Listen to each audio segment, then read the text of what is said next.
August 15 2026 சனிக்கிழமை தமிழ் பஞ்சாங்கம். வணக்கம் நண்பர்களே. சனிக்கிழமை காலை எழுந்ததும் நம்ம எல்லாருக்கும் ஒரு சின்ன கேள்வி வரும் இல்லையா? இன்று நாள் எப்படி இருக்கும்? என்ன செய்யலாம்?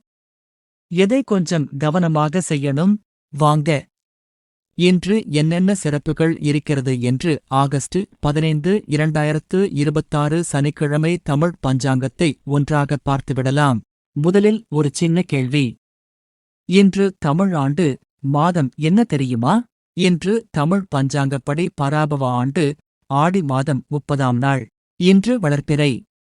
சூரிய உதயம் காலை 5:57 சூரிய அஸ்தமனம் மாலை 6:32 அளவில் இருக்கும். சரி, இன்று திதி என்ன என்று பார்க்கலாமா? இன்று வளர்பிறை திருதியை திதி மாலை 5:29 வரை உள்ளது. அதன் பிறகு சதுர்த்தி திதி தொடங்குகிறது. அதாவது இன்று வளர்பிறையின் 3ஆம் நாள். அடுத்த நட்சத்திரம் எப்படி இருக்கிறது? இன்று உத்திரம் நட்சத்திரம் மறுநாள் அதிகாலை 3:25 வரை உள்ளது. அதன் பிறகு ஹஸ்தம் நட்சத்திரம் தொடங்குகிறது. இன்றைய யோகம் என்ன தெரியுமா? இன்று சிவ யோகம் காலை 7:10 வரை உள்ளது. அதன் பிறகு சித்த யோகம் தொடர்கிறது. கரணத்தை பார்த்தால் தைதிலம் காலை 6:04 வரை உள்ளது. அதன் பிறகு கரசை மாலை 5:29 வரை தொடர்கிறது.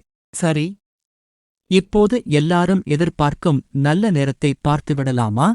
இன்று நல்ல நேரமாக கருதப்படும் நேரங்களில் காலை 7:53 முதல் 8:53 வரை. மேலும் கௌரி நல்ல நேரம் காலை 10:30 முதல் 12 வரை உள்ளது.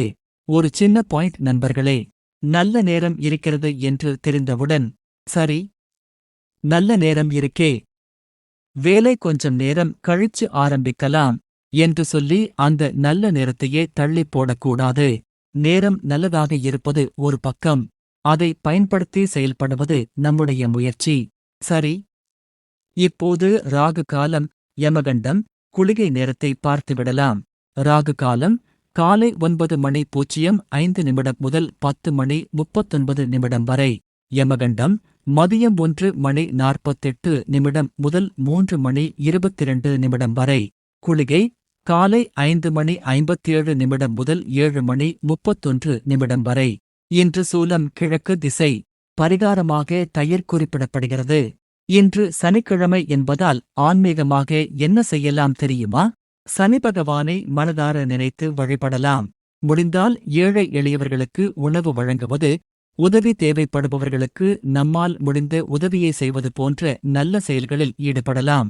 சில நிமிடங்கள் அமைதியாக அமர்ந்து இறைவனை நினைப்பதும் மனதுக்கு ஒரு நல்ல ரீசெட் மாதிரி இருக்கும். கடைசியாக நண்பர்களே, இன்று ஒரு சின்ன வாழ்க்கை சிந்தனை. வாழ்க்கையில் எல்லா நாட்களும் ஒரே மாதிரி இருக்காது. சில நாட்கள் நம்முடைய எதிர்பார்ப்புப்படி நடக்கும். சில நாட்கள் கொஞ்சம் சோதனையாக இருக்கும். ஆனால் ஒரு விஷயத்தை மட்டும் மறந்து விடாதீர்கள். இரவு வந்தால் பகல் வரும். துன்பம் வந்தால் அதற்குப் பிறகு இன்பமும் வரும். அதனால் இன்று ஏதாவது ஒன்று எதிர்பார்த்தபடி நடக்கவில்லை என்றால் எல்லாமே முடிந்துவிட்டது என்று நினைக்க வேண்டாம். இன்று முடியவில்லை என்றால் நாளை முயற்சி செய்யலாம். நம்முடைய முயற்சி நிற்காத வரை நம்முடைய நம்பிக்கையும் நிற்கக்கூடாது. இன்றைய நாளை நல்ல எண்ணங்களுடன் தொடங்குவோம்.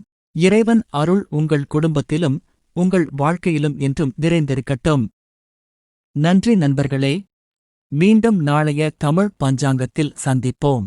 வணக்கம்.